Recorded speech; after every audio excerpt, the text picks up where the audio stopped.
What is going on, काय सुरू आहे? लोकशाहीची हत्या करून राहिले. डेमोक्रेटिक कंट्री मध्ये अशा पद्धतीने बावनकुळेंनी फक्त मताचं राजकारण केलं.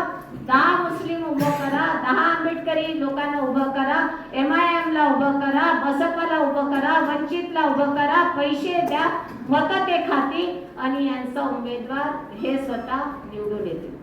कधी कामाच्या भरोश्यावर.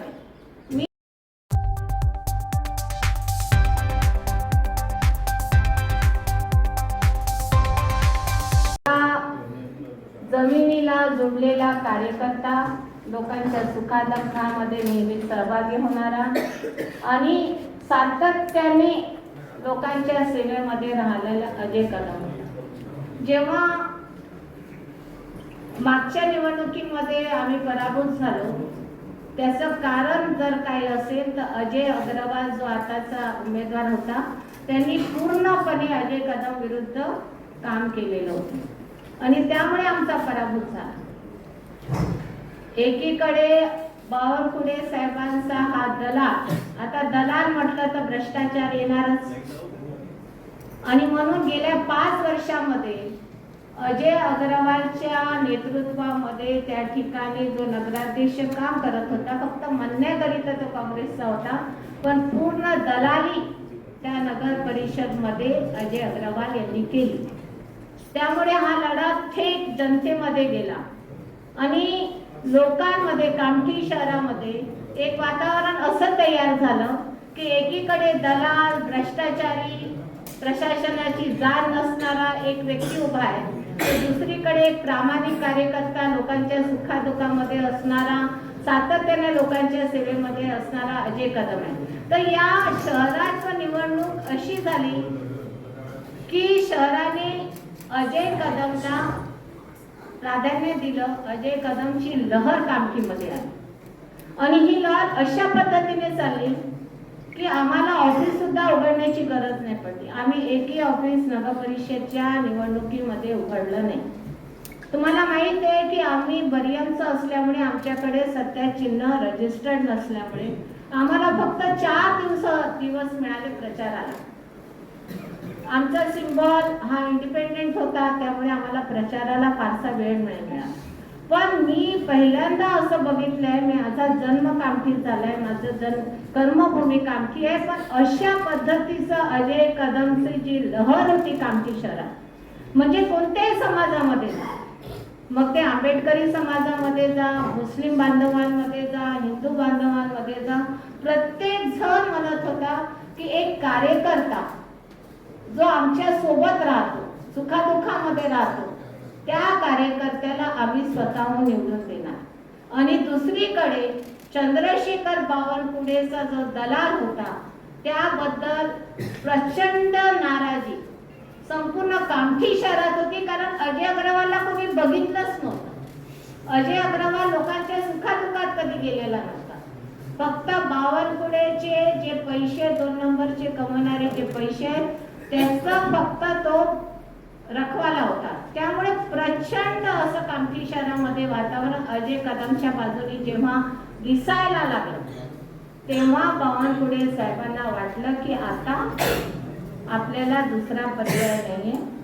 म्हणून त्यांनी बोगस मतदानाचा एक नवीन जो उद्योग आधी त्यांनी केलेला होता. खरं म्हटलं की मी माझा व्हिडिओ फार व्हायरल झालेला आहे, ज्यामध्ये मी स्वतः म्हटलेलं आहे की प्रत्येकांना 10च्या नंतर, रात्री 10च्या नंतर 2:30 ते 3 वाजेपर्यंत चंद्रशेखर बावनकुळे 3 दिवस सातत्याने कामठीमध्ये फिरले आणि प्रत्येकांच्या जे लोक, मग ते साधे दुकानदार असतील, संस्था चालक असतील, एखादा व्यापारी असेल, त्याला जाऊ त्यांनी धमक्या दिल्या की जर तू यावेळेस भाजपाच्या नगराध्यक्षाला मतदान केलं नाही तर तुझं दुकान बंद केलं जाईल, तुझ्या संस्थेवर कारवाई केली जाईल. अशा पद्धतीची दहशत जी निर्माण केली ना बावनकुळे साहेबांनी, त्यामुळे मी माझा व्हिडिओ तिथे व्हायरल केला आणि मी बावनकुळेला म्हटलं की तुम्हाला मंत्री पदावर असताना तुम्ही एक संवैधानिक पदावर आहात, मंत्री म्हणजे सरकार, या भाजपाच्या सरकारमध्ये त्यांना माहीतच नाही की आपण काय आहोत. ते विसरून गेले की एक संविधानिक पदावर असणारा जो व्यक्ती असतो तो फार जबाबदार असतो, पण त्यांना ते विसर पडलं. आणि नंतर असं झालं की त्यांनी जे बोगस मतदानाचं एक रॅकेट सुरू केलं. हे बघा, मी त्यांच्या सोबत होती मागच्या निवडणुकीमध्ये विधानसभेमध्ये, आणि मला हे रॅकेटच्या भानगडीत काही समजत नाही आणि मला ते काय माहित नाही आणि मी त्याच्याकडे लक्ष दिलं नाही. पण राहुल गांधी जेव्हा दिल्लीवरून म्हणत होते, राहुल गांधींनी जेव्हा हे वोट चोरीचा विषय जेव्हा आणला समोर, तर वोट चोरीचा विषय मला काही तेवढं लक्ष द्यायला वेळ नव्हतं, मी काही लक्ष दिलं नाही. पण राहुल गांधींनी जे म्हटलं की कामठी विधानसभेमध्ये वोट चोरी झाली, ते सिद्ध कामठी नगर परिषदच्या निवडणुकीमध्ये झालेलं आहे. ते सिद्ध झालेलं आहे की ज्या पद्धतीने बोगस वोटाचं या ठिकाणी थैमान माजवलं गेलं, मोठ्या प्रमाणामध्ये पैशाचं वाटप करण्यात आलं. गरीब लोकांना, झोपडपट्टीमध्ये राहणाऱ्या लोकांना आधार कार्ड मागायचं, हे 5,000 रुपये घे, हा आधार कार्ड तुझा दे आणि तुला आता मतदान करायचं नाही. जेव्हा तू मला बोट दाखवणार की तुझं मतदान नाही, तेव्हा हे तू आधार कार्ड दे. ही काय निवडणूक होऊ शकते? अशी काय निवडणूक होते? बाबासाहेब आंबेडकरांनी संविधानिक अधिकार दिले आहे मतदानाचा, आणि मतदानाचा असा खेळ रचवलेला आहे भाजपाच्या लोकांनी. मला इतकं वाईट वाटलं. मी इतके वर्ष, गेले 40 वर्षापासून मी सामाजिक कार्यात आहे, अनेक निवडणुका मी बघितल्या, पण मी अशा पद्धतीच्या इतक्या खालच्या स्तरावर जाणारी निवडणूक आजपर्यंत बघितलेली नाही. इतके लाचार झालेले लोक मी आजपर्यंत बघितलं नाही. आणि म्हणून कामठीच्या जनतेने हे सगळं लक्षात आल्यानंतर आम्हाला आजही विश्वास आहे की आम्ही निवडून आलेलो. एक हे प्रकरण झालं. मग त्यांनी काय केलं की निवडणुकीला कसं आपल्याला पुढे नेता येईल म्हणून त्यांनी आपल्याच नगरसेवकांना पुढे करून पिटिशन दाखल केली आणि 3 प्रभागामध्ये निवडणूक ही पुढे ढकलण्यात आली. बरं, तिथपर्यंत ठीक होतं.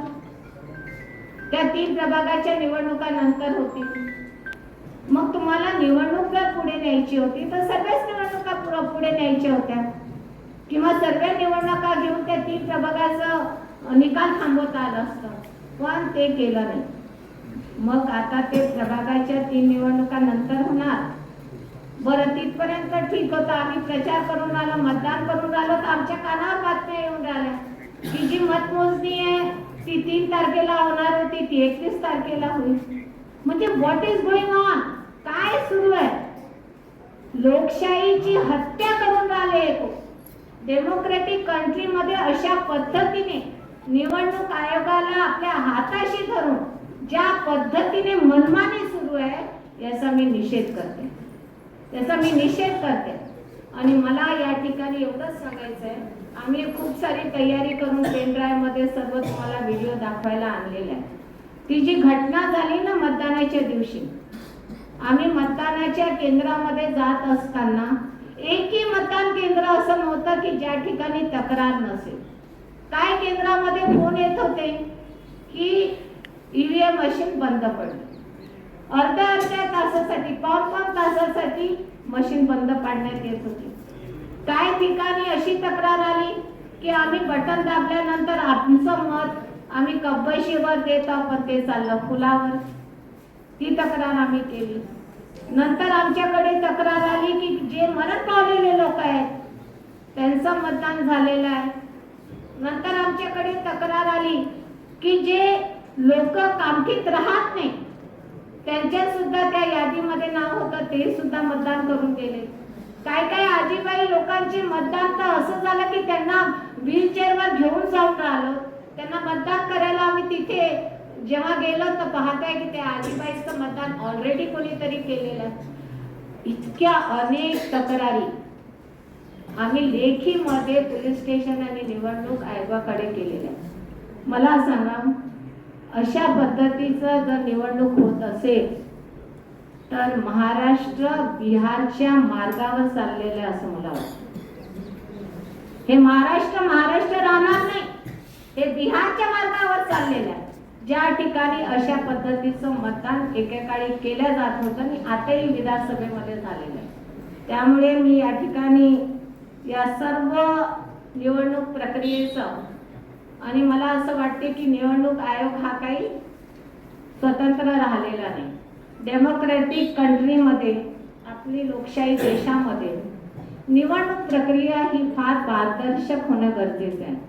पण आता हे सर्व निवडणुकीचं जे तुम्हाला मी थोडक्यात सांगितलं, मी फार जास्त सांगितलं नाही, अगदी थोडक्यात तुम्हाला सांगितलं की कशा पद्धतीची ही निवडणूक त्या ठिकाणी झालेली आहे. जर कामठी शहरामध्ये अशी झाली असेल तर पूर्ण महाराष्ट्रामध्ये हीच पद्धत सर्वीकडे दिसत आहे. जेव्हा आम्ही बातम्या बघतो सर्वीकडे मारामारी, कोणी हे करत आहेत, कोणी 2 ग्रुपमध्ये भांडणं होत आहेत, कोणी ईव्हीएम मशीन तोडत आहे. हे व्हॉट इज दिस गोइंग? या महाराष्ट्रामध्ये जिथे परमपूज्य डॉक्टर बाबासाहेब आंबेडकरांनी जन्म घेतला, महात्मा ज्योतिबा फुले, सावित्रीबाई फुलेचं महाराष्ट्र आहे, शाहू महाराजांचं महाराष्ट्र आहे. हे महाराष्ट्र असं कोण जबाबदार आहे याच्यासाठी? सत्ताधारी लोक जबाबदार. आणि म्हणून या ठिकाणी जे काही घडलेलं आहे कामठीमध्ये त्याकरिता सर्वसह चंद्रशेखर बावनकुळे आमचे आमदार, महसूल मंत्री महाराष्ट्राचे, यांचा मी राजीनामा या ठिकाणी मागत आहे. त्यांना काही नैतिक अधिकार नाही या पदावर राहायचा. जो माणूस इतक्या खालच्या स्तरावर येऊन त्या आधी सुनील अग्रवालचं जे फार्म हाऊस आहे त्या फार्म हाऊस मध्ये जाऊन एक केंद्र तयार केलेलं आहे. तुम्हाला आम्ही आता व्हिडिओ दाखवणार, तुम्ही थोडंसं बघा ते व्हिडिओ. त्याच्यामध्ये त्या फार्म हाऊस मध्ये गाड्यांनी लोकांना आणायचं, तिथे शाईचं ते हे असतं ना मिटवण्याचं, ते पण तिथे आहे. नोटांचा गठ्ठा तिथे मिळालेला आहे. लोक येऊन राहिले, तिथे अतिशय गरीब लोकांना आणलं गेलं. तिथून गाडीमध्ये बसवून त्यांना तिथे यायचं, तिथून मतदानासाठी पाठवायचं आणि नंतर त्यांचं मतदान झाल्यानंतर त्यांना पैसे द्यायचे. करोडो रुपये बावनकुळेंनी विधानसभेमध्ये किती करोडो रुपये खर्च केले तुम्हाला सर्वांना माहिती आहे, मला सांगायची गरज नाही. बावनकुळे निवडणूक बिना पैशाने निवडून येऊ शकत नाही. बावनकुळेची निवडणूक केव्हाही ते जिंकले असतील तर त्यांनी फक्त मताचं विभाजन करून ते जिंकून आले. त्यांनी कधी कामाच्या भरोश्यावर मतं मागितले नाही कामठीच्या लोकांना. त्यांनी मुस्लिम लोकांना 10 मुस्लिम उभं करा, मी तुम्हाला बावनकुळेचं गणित सांगते, त्यांनी उत्तर द्यावं माझ्या या प्रश्नाचं. बावनकुळेंनी फक्त मताचं राजकारण केलं. 10 मुस्लिम उभं करा, 10 आंबेडकरी लोकांना उभं करा, MIM ला उभं करा, बसपाला उभं करा, वंचितला उभं करा, पैसे द्या, मतं ते खातील आणि यांचा उमेदवार हे स्वतः निवडून येतील. कधी कामाच्या भरोश्यावर. मी बावनकुळे साहेबांना एकदा म्हटलं होतं, कधीतरी कामाच्या भरोश्यावर आपण निवडून आलं पाहिजे की नाही. आम्ही अशी निवडणूक कधी बघितली, अशी निवडणूक आम्ही कधी जिंकली नाही आणि अशी निवडणूक आम्ही कधी जिंकायची इच्छा पण नाही. आणि म्हणून या ठिकाणी एक नैतिकतेच्या आधारावर बावनकुळेचा राजीनामा मागते. हा माझा मानसपुत्र आहे अजय कदम. मला वाटते काल इथे एक पत्र परिषद घेण्यात आली. मी पत्र परिषद घेणार हे मी काल एक मेसेज टाकला आणि तिकडच्या समोरच्या जो बीजेपीचा नगराध्यक्षाचा उमेदवार आहे त्याला हे माहीत झालं की मी इथे पत्र परिषद घेणार. आणि त्यांनी मग काय केलं, प्रेस क्लब तर बहुतेक त्यांना माहिती नसेल कुठे प्रेस क्लब आहे, पहिल्यांदा येऊन तिथे घेतलं, नाही तर कामठीमध्येच यांची पत्र परिषद व्हायची. पण आले इथे पत्र परिषद घेतली आणि पत्र परिषद मध्ये काय सांगून आला तो माणूस. आज काय वर्तमानपत्रात त्या बातम्याही आल्या की जे ते सुनील अग्रवालकडे जे झालं ते काय सुलेखाताईचं षडयंत्र आहे. षडयंत्र वगैरे आम्हाला नाही कळत, आम्ही बाबासाहेबांचे लेकरं, आर पारची लढाई समजते, समोरासमोरची लढाई आम्हाला समजते. आम्ही असे षडयंत्र करणारे लोक नाही. बरं आम्ही षडयंत्र केलं मग तू का पळून गेला तिथून? आम्ही तर तिथे पोलिसांना बोलवलं, इलेक्शन ऑफिसरला बोलवलं, आम्ही तक्रार दिलेली आहे लेखीमध्ये, आम्ही तिथल्या लोकांना पकडलं, पोलिसांना सोपवलं. अजय अग्रवालने दाखवून द्या की हे षडयंत्र होतं, तर सुलेखाताई विरुद्ध एखादी तक्रार त्यांनी टाकली का? केली का तक्रार? मला नाही वाटत. कोणत्याही पत्रकारांनी त्यांना विचारलं नाही की जर तुमचं त्या ठिकाणी सुलेखाताईंनी षडयंत्र केलं असेल तर तुम्ही त्या ठिकाणी सुलेखाताई विरुद्ध एखादी तक्रार केली का? त्यांनी नाही केली, मी केली आहे. मी तुम्हाला दाखवून देते, सगळ्या कॉप्या तुम्हाला देणार आहे, सर्व तुम्हाला दाखवणार नाही, सर्व माझ्याकडे तक्रारी. हे बघा, अजय अग्रवालच्या विरोधात केलेली तक्रार, पोलीस स्टेशन आणि तुमच्या आयोगाकडे तक्रार केली, अजय अग्रवालला अटक करा, कलमा लावा, हे मी केलेलं आहे. समजलं का? मी केलेलं आहे. त्यांनी का केली नाही? ते करू शकत नाही. चोरी करणारा कधी म्हणणार आहे का की मी चोरी केली म्हणून? कशी अपेक्षा करता तुम्ही त्यांच्याकडून? त्या सुनील अग्रवालच्या फॉर्म हाऊस, त्याचा नातेवाईक, तो मामे भाऊ आहे त्याचा, कोण? आणि तिथे जे सापडलेले सर्व अर्धे अग्रवाल आहेत. आम्ही कशाला जाणार अग्रवालकडे षडयंत्र करायला? आणि म्हणून हे जे काही ते काल बोलले ते ऍक्च्युली त्यांना असं वाटलं की आपल्याला काहीतरी उत्तर दिलं पाहिजे म्हणून त्यांनी उत्तर दिलं. आम्ही षडयंत्र करणारे नाही, तर आम्ही बाबासाहेबांचे लेकरं भीमसैनिक आहोत, जे आम्ही आरपारची लढाई, मी समोरासमोर लढाई करणारे लोक. त्यामुळे मी आता अजय अग्रवाल, त्या ठिकाणी असलेला फार्म हाऊसचा मालक सुनील अग्रवाल आणि त्याचा जो एक पुतण्या होता चेतन अग्रवाल, हे तिघही तिथे इन्व्हॉल्व होते. त्यांच्या अगेन्स्टमध्ये आम्ही FIR रजिस्टर करण्याची मागणी केलेली आहे. त्यांना त्वरित अटक करा अशी मागणी केलेली आहे आणि त्यांना 6 वर्ष कोणती निवडणूक लढता येणार नाही अजय अग्रवालला, अशा पद्धतीची मागणी आम्ही त्या ठिकाणी केलेली आहे. ही खरी लढाई असते आणि ही खरी लढाई आम्ही लढणार आहोत. ही लढाई इथे आता सुरुवात झालेली आहे. ही आमच्या अस्तित्वाची आणि स्वाभिमानाची लढाई, ही लोकशाहीला संरक्षण देणारी लढाई आहे. ही परमपूज्य डॉक्टर बाबासाहेबांनी दिलेल्या अधिकाराचं संरक्षण करणारी ही लढाई आहे. सुलेखाताई ही लढाई सतत सुरू ठेवेल आणि जिंकणार. हे मी आधी म्हटलं होतं, लढाई लढणार आणि जिंकणार, एवढंच या ठिकाणी बोलते. आणि थोडं तुम्ही अजय कदम जे आहे ते आपल्याला शहराने त्यांना कसं काय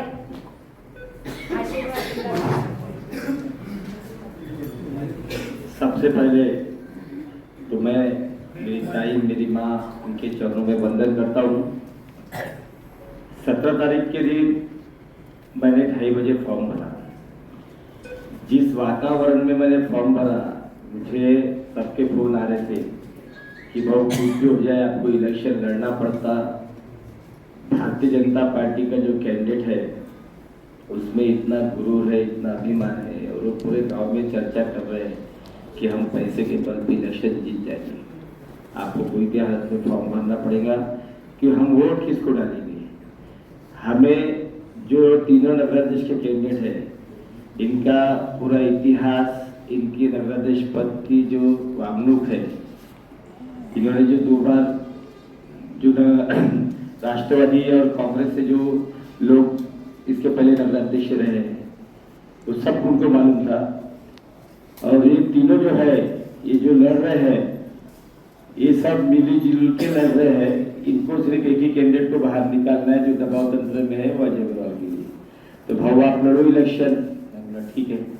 मैं 2:30 बजे सवेरे में 11 बजे गया, मेरी माँ को मैंने आशीर्वाद दिया कि मुझे कोई भी हालत में फॉर्म भरना है। ताई ने मुझे देखा, बोले ठीक है भरना है भर दे। मैं 2:30 बजे जाके फॉर्म भरा। 17 तारीख के लास्ट डेट थी, 2:30 बजे मैंने फॉर्म भरा। 17 तारीख से मैंने प्रचार चालू किया। जब मैं फॉर्म भर के बाहर आया, मुझे नहीं पता था कि लोगों की इतनी मेरे प्रति आपुलकी होगी। लोगों में यदि मुझे फॉर्म भरना ही रहता था तो मैं भी 2-4-5 हजार लोगों को लेके जाता था, पूरा उत्सव के साथ में फॉर्म भरना था। पर मैं एक जीत से फॉर्म भरा कि इनको इतना अभिमान है कि हमने टिकट मांगा, हमको टिकट नहीं देने के बाद भी हमने जो सीटें उनको मांगा था, उनको ऐसा था कि हमको एकदम जिस पद्धति से उनकी सोच बनी थी कि नहीं, इनको बाजू में रख के हम इलेक्शन जीत जाएंगे। तो बोला ठीक है, एक बार आर पार की लड़ाई हो जाए। मैं फॉर्म भर के बाहर निकला तब मैंने जो जन समुदाय देखा, लोगों का उत्साह देखा, और मैंने 17 तारीख से मेरा प्रचार चालू किया। आप कामठी शहर में कोई भी कॉर्नर पे जाइए, हाथ ठेले वाला रहे, रिक्शे वाला रहे, पान ठेले वाला रहे, सामान्य से सामान्य आदमी और अच्छा व्यापारी आदमी आज वो मेरे साथ में है। और मैं दिल से उनके साथ में हूँ, वो दिल से मेरे साथ में। ना कोई दबाव तंत्र है, ना पैसा है, ना कुछ है, ना हमने शहर में एक ऑफिस नहीं। आप पूरे शहर में देख लीजिए, हम नगराध्यक्ष का इलेक्शन लड़ रहे हैं और पूरे शहर में हमारा एक ऑफिस नहीं है, हमने एक ऑफिस नहीं खोला। तो भी मैं आपको आज इस प्रेस कॉन्फ्रेंस में आने के बाद मेरे माँ के आशीर्वाद से बता रहा कि हम 1001% बहुमत से इलेक्शन जीत रहे। और कामठी में सबसे ज्यादा हो सकता है कि जितना 13 तालुका में सबसे ज्यादा लीड मेरी रहने वाली, क्योंकि जितना लोगों का प्यार, जितना आशीर्वाद मिला है, और ताई को देख के लोग जो इस तरीके से जुनून सा पैदा हो गया कि ये ईमानदारी की लड़ाई है, ईमानदारी से लोगों के हित की लड़ाई है। ना हमने कभी भ्रष्टाचार किया, ताई इतने साल मंत्री रही, आज तक के किसी ने एक उंगली ताई पे नहीं उठाई। तो यही पद चिन्हों पे मैं उनका बेटा चलना चाहता हूँ। कोई भ्रष्टाचार नहीं किया, कोई कमीशनबाजी नहीं, एक साफ सुथरा नगर परिषद का अध्यक्ष पद में चलाना चाहता हूँ। और आप लोगों के आशीर्वाद से आने वाले समय पे एक अच्छी नगर परिषद, कामठी को सुंदर, स्वच्छ और नॉन करप्टेड नगर परिषद बनने वाली, इतना बोल के मेरे 2 शब्द समाप्त करता हूं।